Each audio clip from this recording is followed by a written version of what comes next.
You're listening to The Secrets of Star Trek, where we discuss the hidden layers and deeper meanings found in all the Star Trek TV series, movies, and more.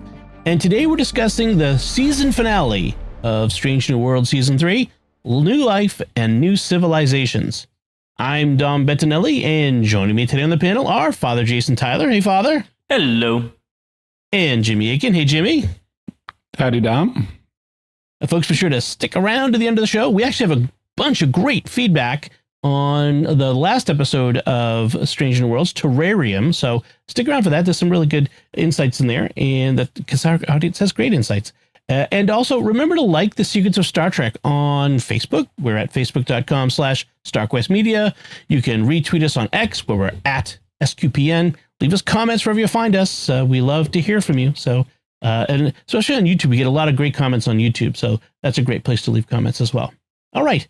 So we're talking about this season finale episode, New Life, New Civilizations. Jimmy, can you give us a recap of what happened in this one? This week, the Enterprise encounters a probe from a long-dead civilization, and Captain Picard is zapped and experiences an entire life about the death of the civil... Oh, wait, sorry, that's Inner Light. This week, Roger Corby is on a pre-warp planet tracing the Vezda, and he discovers that Ensign Gamble's body has been reconstructed from transporter patterns and beamed to the planet, where some of the natives are worshiping him as a god. When the gang beams down a landing party to investigate, Gamble grabs Mbenga and uses him to open a portal back to the Vezda prison on Vadia 9. There, he plans to unleash the prisoners and use them to possess the people on the pre-warp planet. The crew on the Enterprise then learns that Marie Batel's biosignature matches that of the Guardian statue on the prison on Vadia 9, and they decide that cause has preceded effect and it's her destiny to become that statue and guard the prison. She and Pike manage to go through the portal to the planet, and just as Captain Batel is about to engage Gamble, she has a last temptation of Christ-like vision of an idyllic future life where she's married to Pike. This vision is a gift from somewhere, and when it ends, she quickly seals all of the Vezda, including the one animated in Gamble's body, back in the prison and becomes the statue. The end. Father, what'd you think of this one?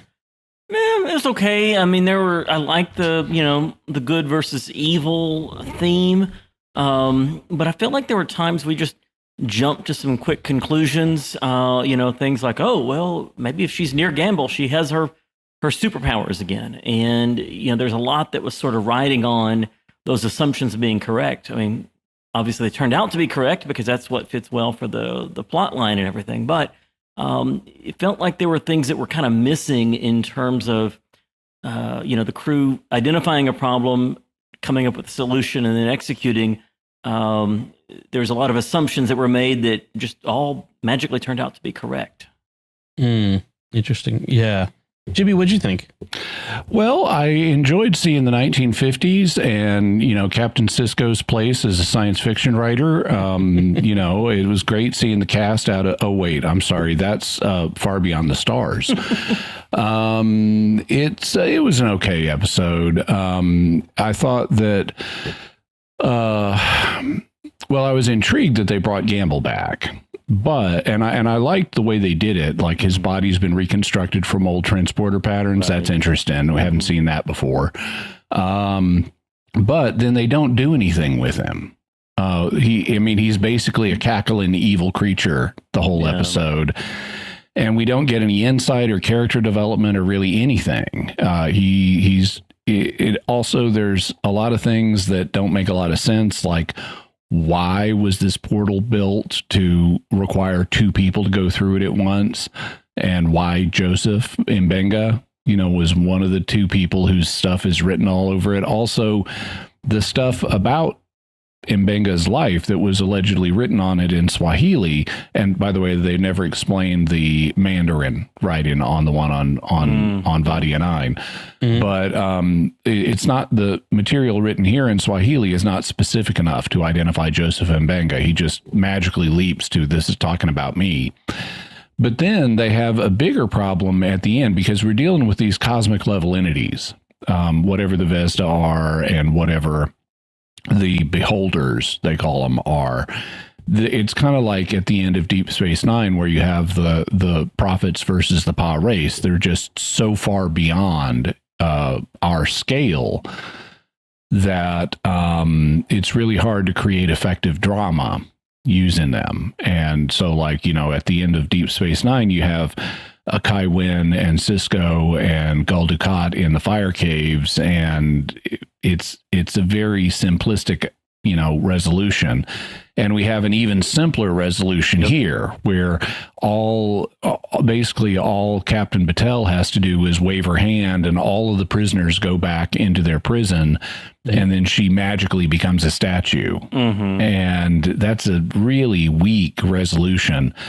Now, they try to create some emotional stakes by having this extended fantasy life series for Batel and Pike, which I think goes on a little too long. And I got annoyed at the recurring theme of someone's knocking on the door.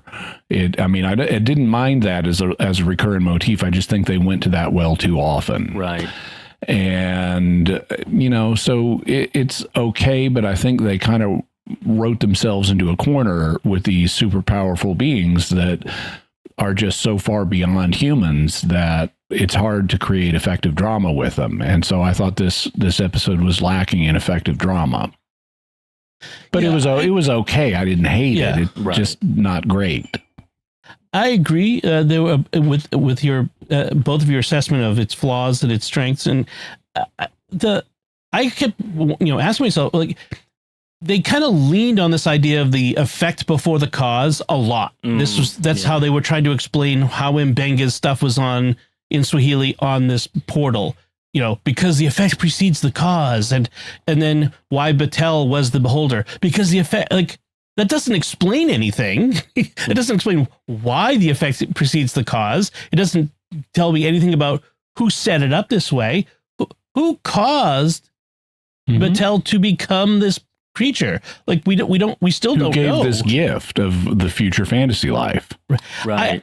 I may be wrong, but I felt like that one was her giving the gift to Pike of what their future could have been, because she was about to deprive him, by her choice, was going to deprive him of that future. So here's the future we would have had that you can, pine over for not having, or have experienced, I guess. I don't know.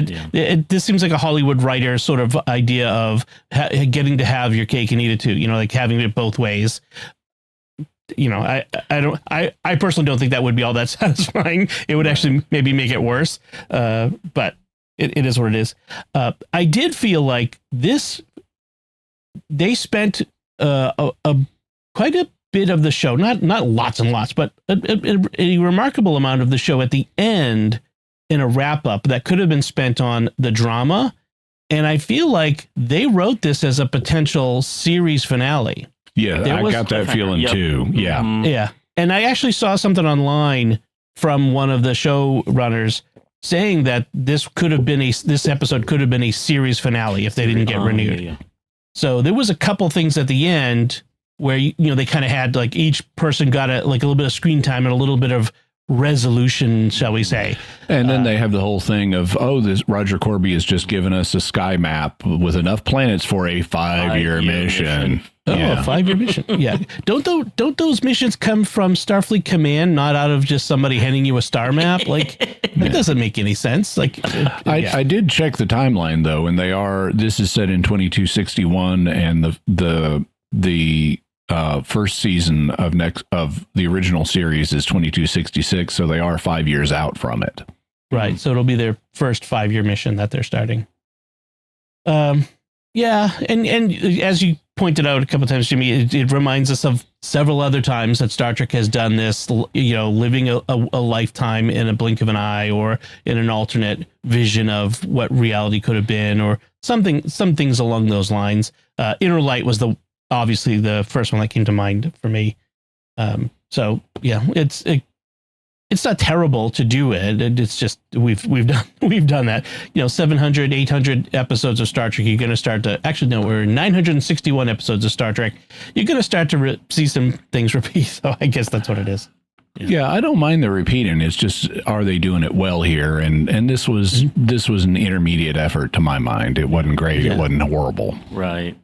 Yeah, I'm with you, Jimmy, that they kind of overdid it. They could have cut one or two of those scenes, so to speak, out of those memories and would have had the same basic effect for us.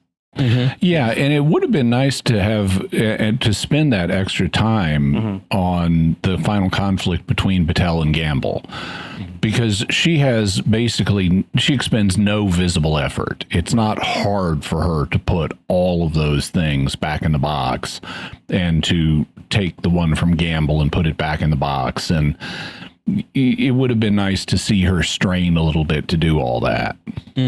Yeah, that's true. Oh, Jimmy, I realize now you didn't watch the end of Discovery. They basically did the whole. This was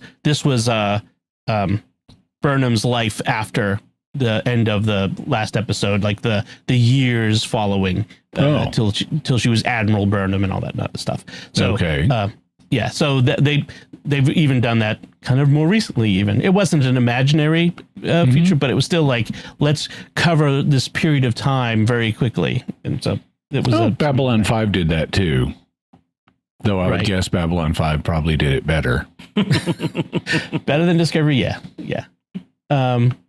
So a couple of things that came up in this one. We start with back at the captain's table. So clearly Pike is, he's the major part of his personality is that he cooks. I know I have a feeling if you go to StarTrek.com today, you'll be able to buy a Chef Pike apron there. What they really need to do is get Avery Brooks back and have a mini series of, Captain Pike versus Captain Sisko Ultimate Cook-Off. Right. Instead of like Netflix's Chef's Table, we'll have Netflix's Captain's Table. Yeah, so instead of Iron Chef, it's like Dilithium Chef. I am here for it. Paramount, get on that. They prank Scotty as the new guy. They tell him it's a formal affair, and he shows up. And I like the kilt and everything. That was really nice. I wonder if that's the Scott tartan. Probably it is. If it's not, they'll get a lot of pushback. Yeah. Scottish people take their tartans very seriously. My wife's maiden name is Scott, so I should check with her, see if she knows. She probably doesn't, but her people have been here for very long time. I like the way they spun it it is a formal occasion for you. It's like, this is your hazing. You're the new guy. You have to come formal. Everyone else can be casual. Right. We get another Doctor Who Easter egg in this scene. It's kind of like on the U.S. Supreme Court, the most recent justice has to throw the annual Christmas party, even if they're Jewish. Oh, that's funny. Yeah, so I was saying that Pelia gives us a Doctor Who Easter egg. She says, sometime I'll have to tell you about, it was so challenging. If you want challenging, sometime I'll have to tell you about my experience with the time traveling doctor. Yeah. Yes.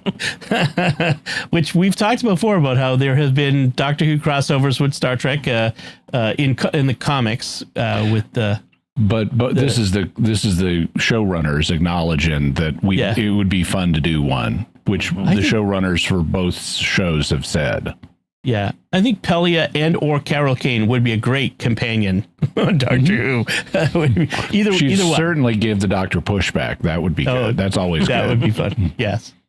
And so all that is sort of precursor to the main plot of the story, which is, like as you mentioned, is Corby is on this planet. It's pre-warp, but it trades with the Orion, so therefore the Prime Directive doesn't apply apparently, or not in the same way. Not in the same way. And so it's connected also, to the Vezda. It is really interesting to look at. I like this is fulfilling the promise of Strange New Worlds here. This is a Strange New World. Mm-hmm. It's got these giant diamond-shaped buildings that are floating above the landscape that are apparently, some of them at least, are temples. And they're really cool to look at. So I want to give the series props for that. I got to say, they've done a really good job in general of giving us interesting alien cultures and landscapes. It's not all, foam rocks rearranged on a soundstage like the 60s was able to give us. So I do like that very much. It's called Sky Gowan, which I'm trying to think like that. It sounds interesting, like it might mean something, but if it is, it's a reference I don't know. Yeah. I kept trying to think of that. So yeah, like you mentioned, the people who worship the Vezda, and Gamble is there, rebuilt from the transporter buffers somehow, because we'd seen at the end of the last one with where he got apparently killed, something had glitched in the system, and some Vezda thing was in the system, and that's apparently what that was, the rebuilding him from scratch. So the team goes down and they have to dress up as if they're Sky Gowans, and it looks real. Yep. They have nice costuming efforts. It also turns out that La'an knows how to do the Vulcan nerve pinch with both hands, which is cool. Yes. And that's I was thinking, is that the first time we've seen a non-Vulcan do that other than Data doing it in the Unification two-parter? I believe that we have had references to humans trying to learn it before, but I think it's the first time we've seen a biological life form do it. There was always some question of, like, is Spock shooting some kind of energy through his fingers? And you could say the same thing could be true of Data. But if an ordinary human can do it, it really is just a nerve pinch. Right. And Chapel's like, you need to show me about the finger placement. And like later, ladies. Incidentally, it was Omega was there on that one. I was trying to remember who else was there, but yeah, Omega was there. And number one. And number one. And Uhura. And Uhura. And there's this whole thing about how the why is the Vezda on this planet, and they travel interdimensionally along ley lines. Those sort of things. Yeah. What's that? Well, and so out of nowhere, they need a way for this planet, Sky Gowan, to be connected with Vadia 9. And they could have just said, it's an interdimensional warp corridor or something like that. And instead, interdimensional mushroom space. Yeah. And instead, they have Sam Kirk just say it's ley lines, and then he just tells everyone that's a thing, and they don't explain what ley lines are. And I was amazed that they went in this direction, but these aren't like any ley lines here on Earth. So what a ley line is a proposed connection between different points on Earth, like that connect temples and churches and burial mounds and things like that. And it was about 100 years ago, a little over 100 years ago, it was proposed that if you look at a map, you can see these lines drawn. You can draw lines through. Here's this series of churches and temples and burial mounds and stuff, and you draw a line straight through them. And it was proposed that ancient peoples, in some versions of the theory, identified these sacred places connected by lines. And according to one interpretation of ley lines, they channel some mystical or psychic energy between these different sacred locations. And it's considered by mainstream science pseudoscience, and it's considered by archaeologists to be largely nonsense, that these are just patterns people are perceiving, because you have enough dots on the map, you can draw lines between them. And so it was interesting, but if these are ley lines, what are they connecting in outer space? Interdimensional folds or whatever. Yeah, you and I visited connecting big temples on different planets or something. I guess places the Vezda visited. But I was going to say, you and I visited one of these locations over the summer. I keep forgetting how you say it. Monte Sant'Angelo, which is a little village in Italy, and it's supposedly along what's something called the Sword of St. Michael. Sword of St. Michael, yeah. A line on a map that you can draw between 7 locations connected to St. Michael, including Mont Saint-Michel in France and Skellig Michael, which is the island where they filmed The Force Awakens in Star Wars. Anyway, but I heard that, and I'm like, I mean, it's one way to. It's just they're interdimensional corridors. That's all. But they wanted to use the word ley lines, so okay. And they do pop up occasionally in science fiction, like in one of the Missy audio plays when Missy is trapped on Earth. And Missy is a character in Doctor Who. But when Missy is trapped on Earth, she uses a ley line to get psychic energy to do what she needs to do and stuff. So they do pop up in science fiction periodically. Yeah. They also have this cult on Skygowan that worships the Vespa, and they start plucking out their eyes like Gamble, and which is really creepy. And as they're doing it, they're doing some kind of ritual, and they're actually using fractured Latin. They're chanting in Latin. It doesn't seem to me. Well, so they have, and Gamble is leading the chant, and he says Demetus Tenebris, which is the wrong case for Tenebra, but it means something like darkness falling. And then they're going to pluck out their eyes, and then they start chanting Interitus Vitae Clara, which again seems to me to be fractured, but it would mean something like having been ruined, see clear. So like you're plucking out your eyes to see clearly. So you're ruining your eyes to see clearly. Yeah, I was doing my own translation. It says that with the darkness falling is probably better than gone. With the darkness falling, see the destruction clearly. Or something. Yeah. But like apparently they use Latin, and they don't translate it for us. It's just an Easter egg. Yeah. I thought that was interesting.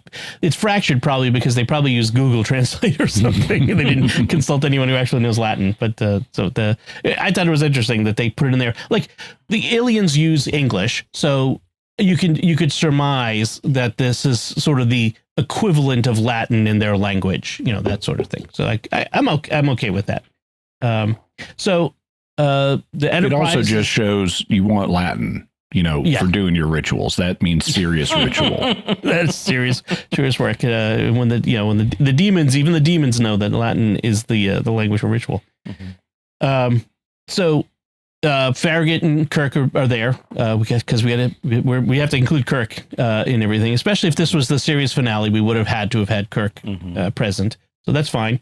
And that's going to become important later. I want to talk more about Kirk and Spock as we go on, but I want to kind of stick with the Batel, the Skygowan, Corby.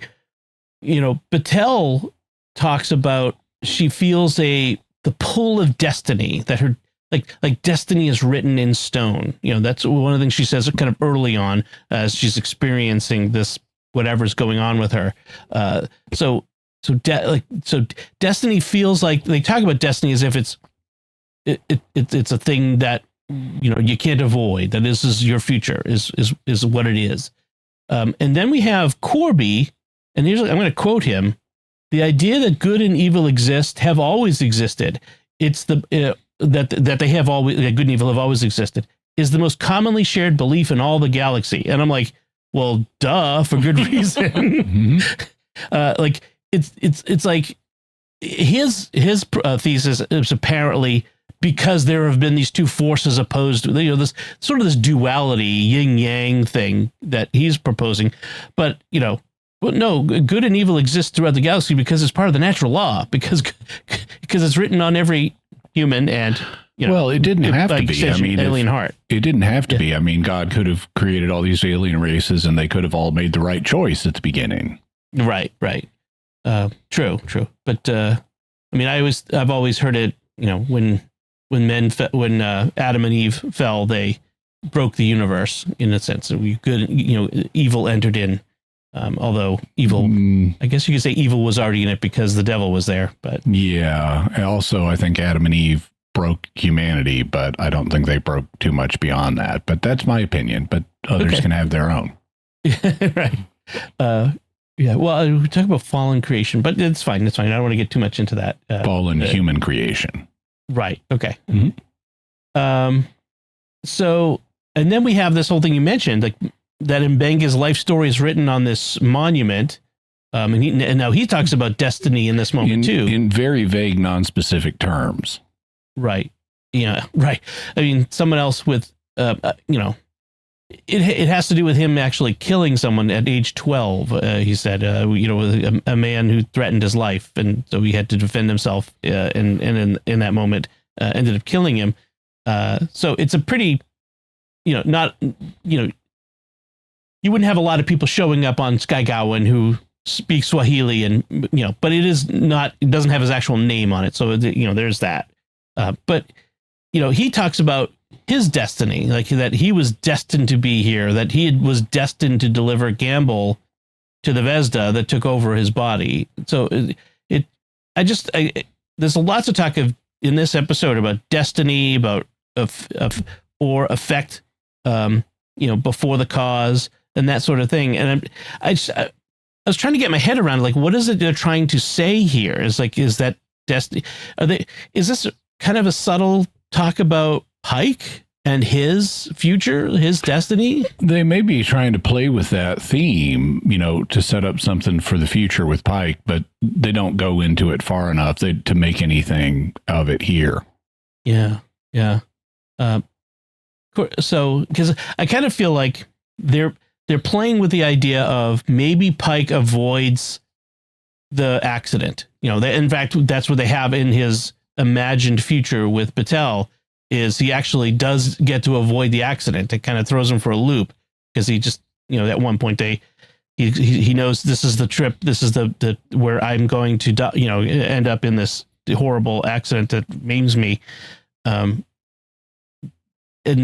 doesn't. And it's, there's this, I think they're kind of peddling this idea, or trying to lead us to maybe think that maybe Pike will somehow avoid, and they'll rewrite canon. Yeah, and they're obviously playing with that idea. Whether they'll pull the trigger on that, though, it created an alternate timeline and tick off a lot of Star Trek fans. So my suspicion is they're actually not going to do that. Yeah, but they are playing with the idea. I think we should better drama. Yeah, we should probably say something about how this destiny works in Batel's case. So they establish a couple of things in this episode that humans and Vulcans can do. They say humans can sense animal predators, and Vulcans can sense earthquakes coming. And both of those are interesting abilities that are, of course, the Vulcan one isn't documented by science because Vulcans, we haven't discovered them. Yes. But the humans can sense animal predators in some way and I like that, because, it's a discovery about human nature that could be made in the next couple of 100 years, but that has not been made. And so I like that extension of anthropology, I guess you'd say. And they talk about these as epigenetic responses, which are learned but heritable responses. Epigenetics is an aspect of biology that is receiving increased attention right now. It's actually reviving a theory of evolution from the 19th century known as Lamarckian evolution.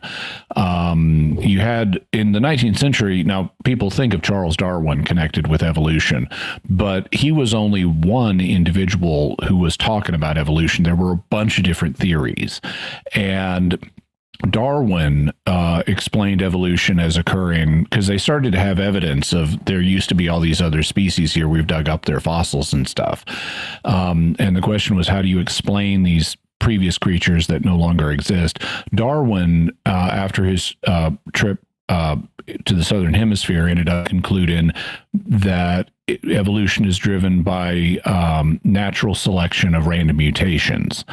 But there was a rival theory at the time by a scientist named Lamarck, who proposed that that abilities could be gained by an organism and then quickly and then passed down to its offspring. So the idea was, like, giraffes got their long necks, not because random mutations led certain pre-giraffes to have longer necks and then those survived better, but instead because the giraffes would stretch to reach higher leaves, and that caused their necks to grow longer, and then they passed those down to their offspring. And for a long time it looked like Darwinian evolution just beat Lamarckian evolution.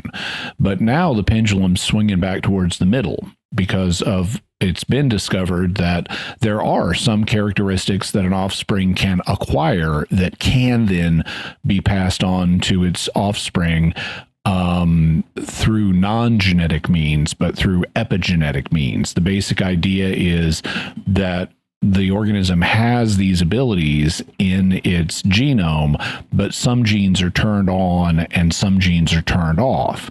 And so that's why it's called epigenetics. There's a coding that is on, or epi, the genetic code that tells which genes to turn on and which to turn off.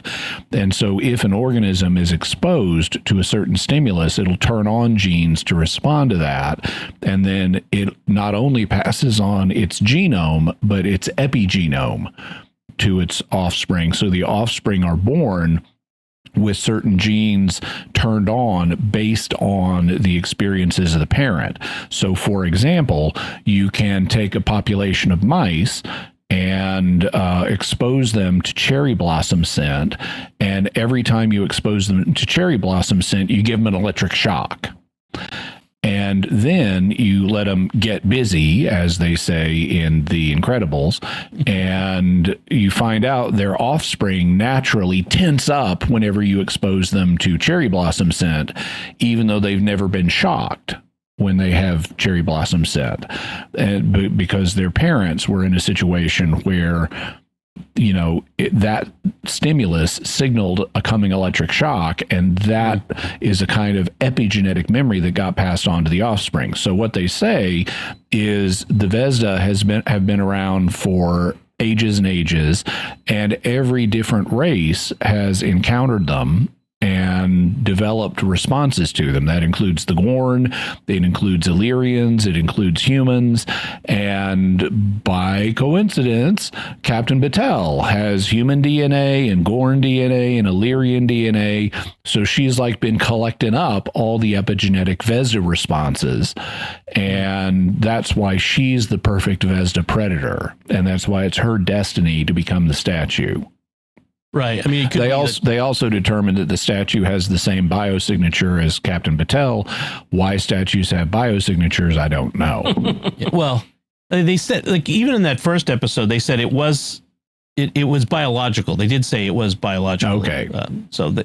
But like, you could even go back to I forget what they call the primary. Back in TNG, we had this primary race, progenitors, right? That's the word. And Discovery dealt with them as well. The progenitor race that, you know, maybe they fought the Vezda in the prehistory sometime.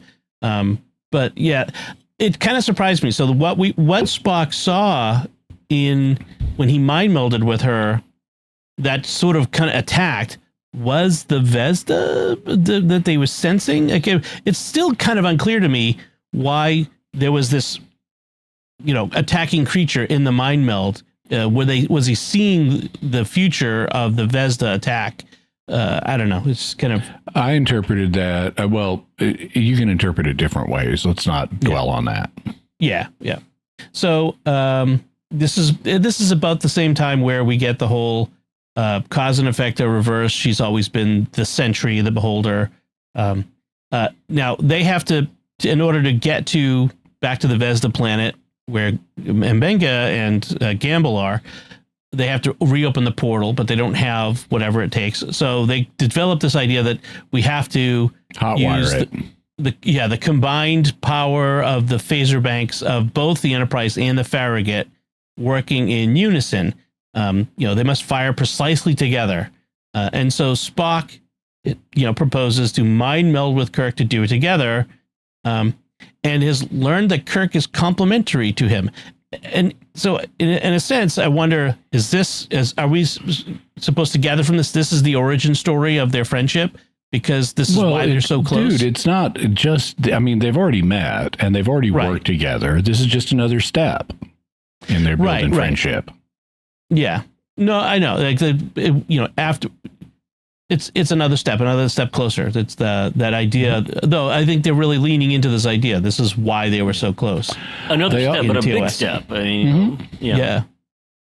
And Kirk acknowledges how intimate it's going to be. He says, like, don't judge that thing I did on the moon of Orion. And Spock even brings it up again later and says he's glad no one was permanently, and then he gets cut off.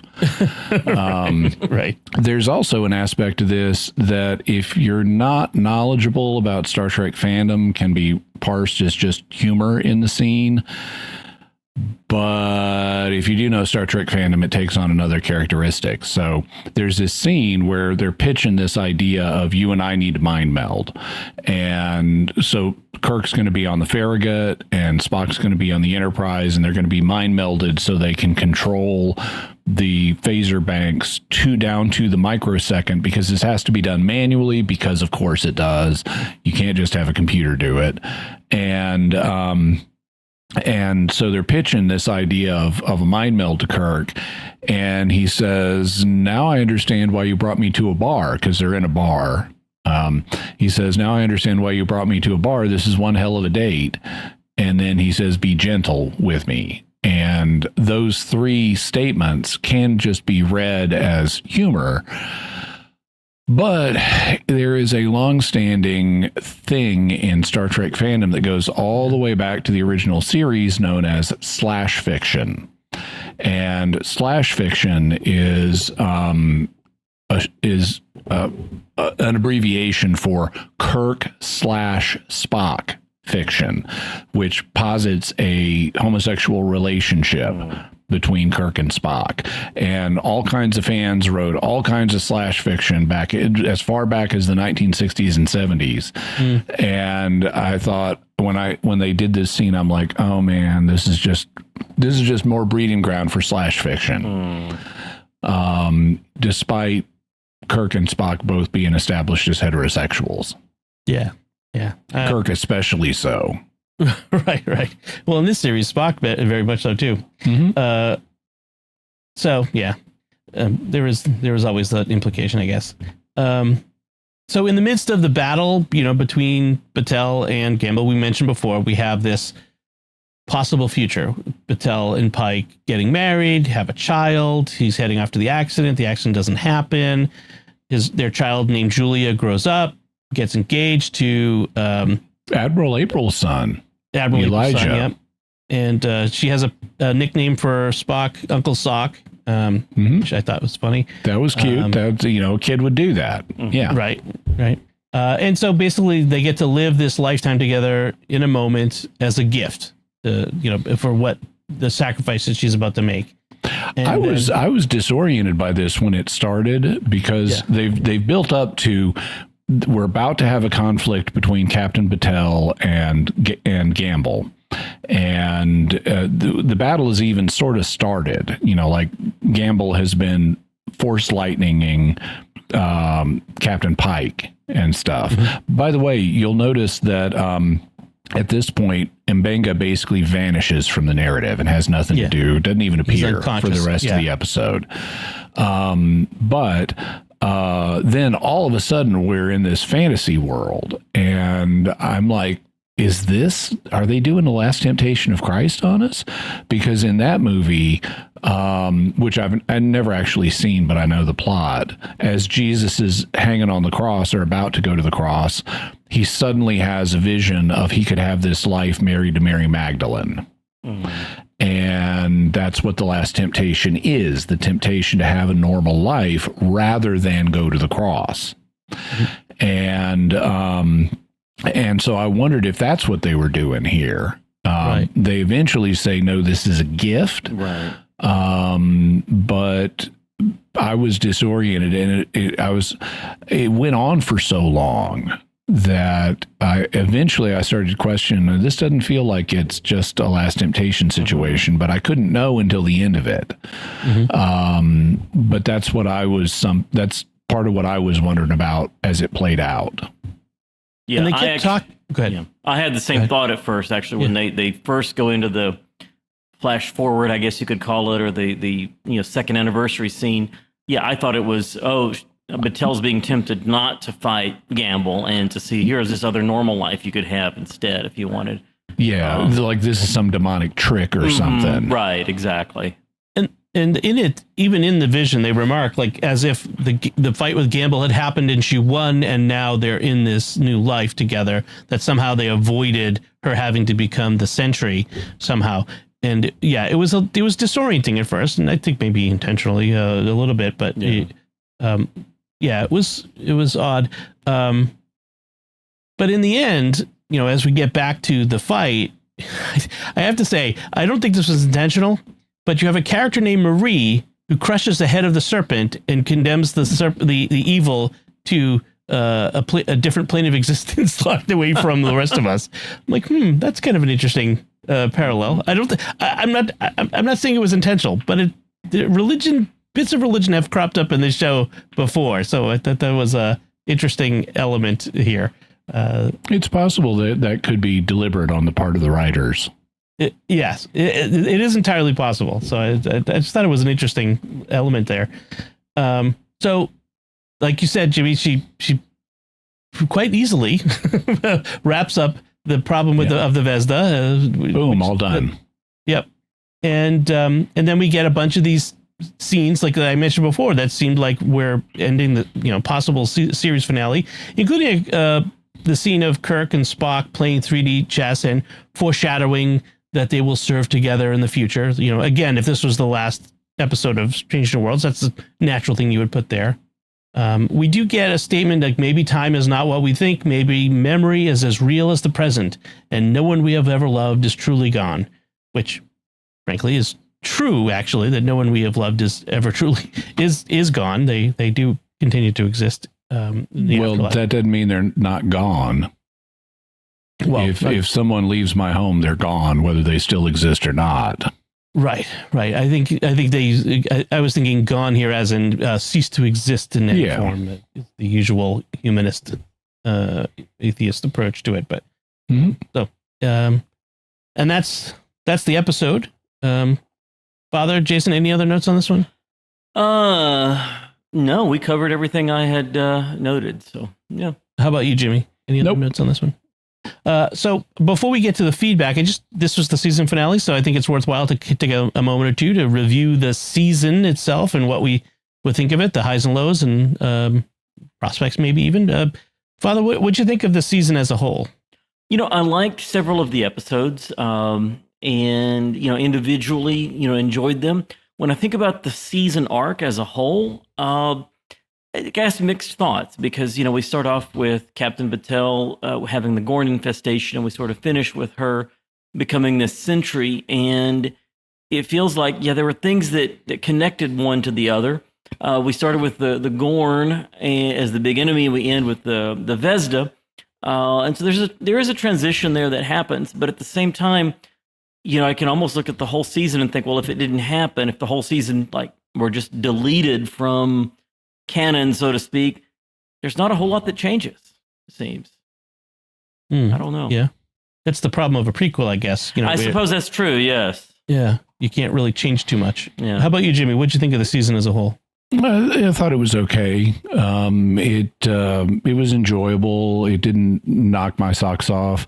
I tend to watch these episodes once, and I haven't done a rewatch of either this season or of Strange New Worlds as a whole yet. I've done rewatches of other Star Trek series, like I've rewatched Deep Space Nine multiple times, or at least the good parts.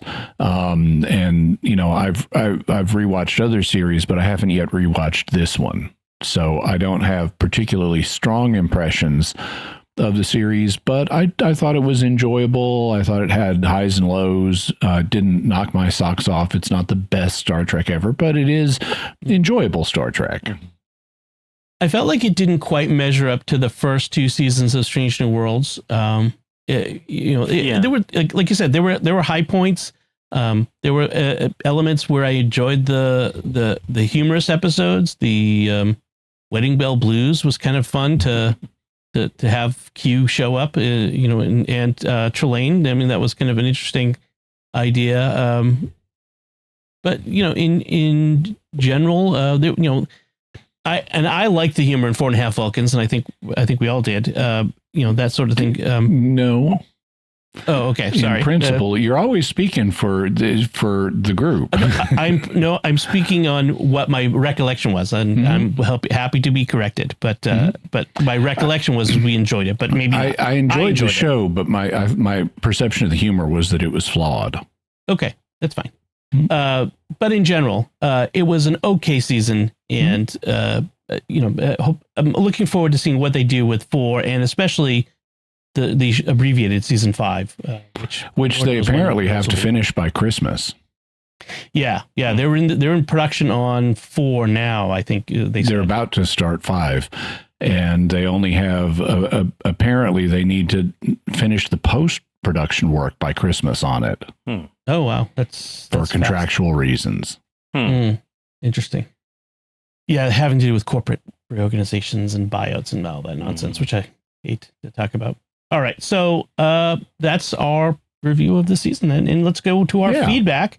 Our feedback on Terrarium, which was the last episode. This comes from USMC 9355 on YouTube.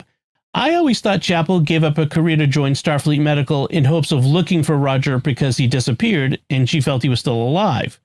So in other words, the only reason she became Starfleet was to look for Roger.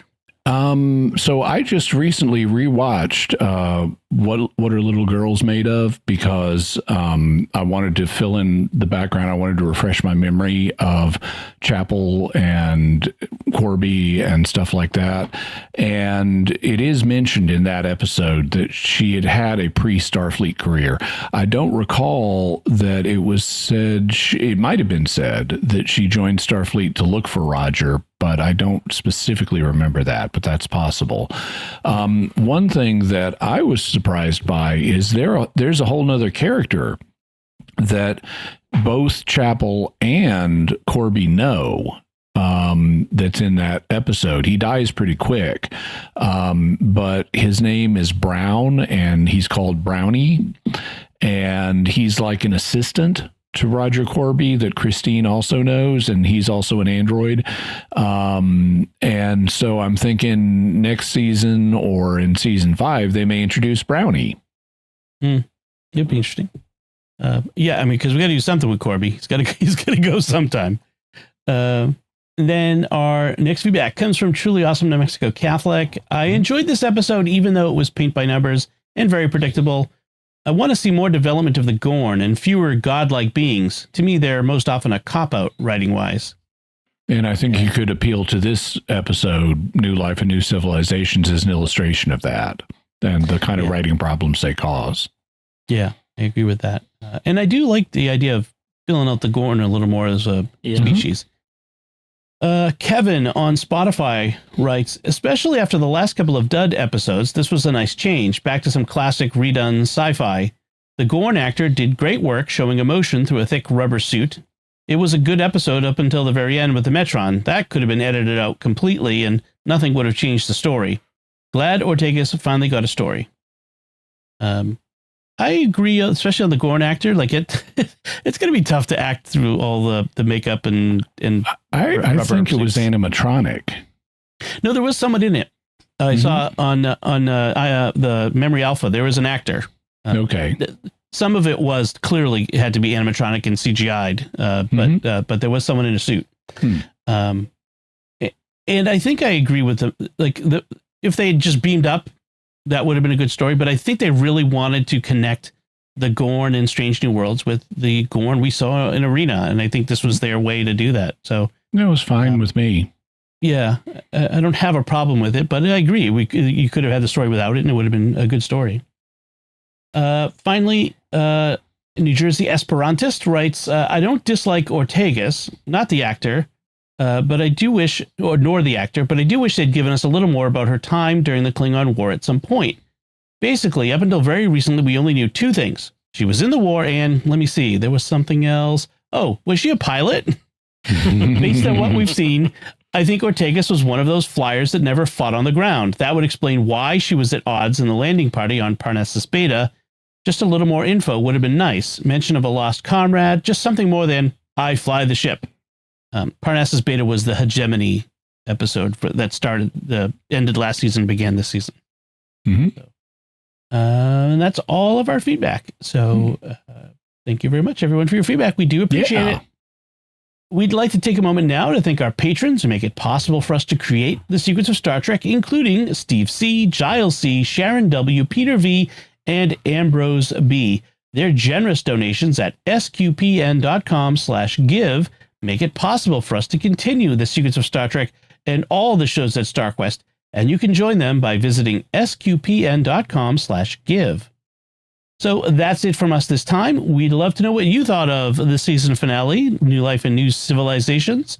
You can let us know by commenting on the show at sqpn.com/trek, our Facebook page, facebook.com/StarQuestMedia. Send an email to trek@sqpn.com. Visit our Discord community at sqpn.com/discord, or watch The Secrets of Star Trek on our YouTube channel at youtube.com/StarQuestMedia.